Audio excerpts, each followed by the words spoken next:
کچھ لوگ اس طرح کے ہوتے ہیں کہ وہ دوسروں کی پریشانیوں پر مصیبتوں پر خوش ہوتے ہیں، مسکراتے ہیں. تو یہ ایک باطنی بیماری ہے جس کو شریعت کی ٹرمینالوجی میں شماتت کہتے ہیں، کہ کسی دوسرے کی مصیبت پر خوش ہونا. اور قرآن و حدیث میں اس کے بارے میں باقاعدہ تعلیمات موجود ہیں. کسی کی پریشانی پر مصیبت پر خوش نہیں ہونا چاہیے.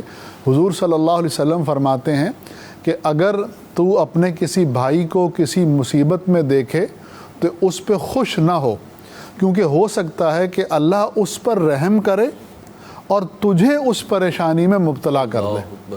ہاں جی، اگر کسی کا گھر ٹوٹا ہے تو اب ایسا نہ ہو کہ اس کا گھر ٹوٹنے پہ ہم خوش ہوں، اللہ نہ کرے وہی کیفیت ہمارے ساتھ ہو جائے. اگر کسی شخص کے بارے میں آپ کی رائے اچھی نہیں ہے اور اس کا بزنس تباہ ہو گیا تو اب اس مسلمان کے بزنس تباہ ہونے پہ خوش نہ ہو کہ اللہ نہ کرے کہ وہ تباہی آپ کی طرف بھی آ جائے. کسی کا جوان سال بیٹا مر گیا اور آپ اس پہ خوش ہو رہے ہیں تو اللہ سے ڈریں کہیں ایسا نہ ہو کہ موت آپ کے بھی گھر کا رخ کر لے. واجد بھائی، میں نے آپ کنٹینیو کیجیے گا، ایک بات ایڈ کر دوں. میں نے اپنی آنکھوں سے لوگوں کو دیکھا ہے، جو بات آپ بیان کر رہے ہیں نا، یعنی انہوں نے کسی اور پہ ٹونٹنگ کری، کسی کا مذاق اڑایا، تمسخر اڑایا، اور وقت کا پہیہ گھوما اور پھر وہ اس کی روندن میں آ گئے اور وہی سیم کنڈیشن ان کی ہو گئی. تو اب انہیں احساس ہوا کہ یہ تکلیف ہے کیا، اور یہ جب ہوتی ہے تو بندے کی کیفیت کیا ہوتی ہے. اور جب اپنا دل ٹوٹا نا تو پتہ چلا کہ کسی کے دل کے ٹکڑے کرنے میں کتنی تکلیف میں مبتلا، پھر وہ معافی مانگنے گئے.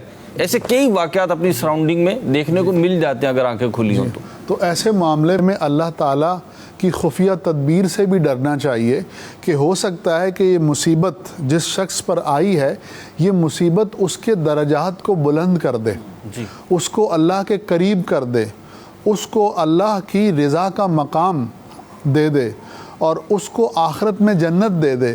لیکن اللہ سے ڈریں کہ کہیں یہ مصیبت ہم پر آئے اور ہم اس طرح بیہیو نہ کر سکے جیسا کہ ایک مسلمان کو کرنا چاہیے.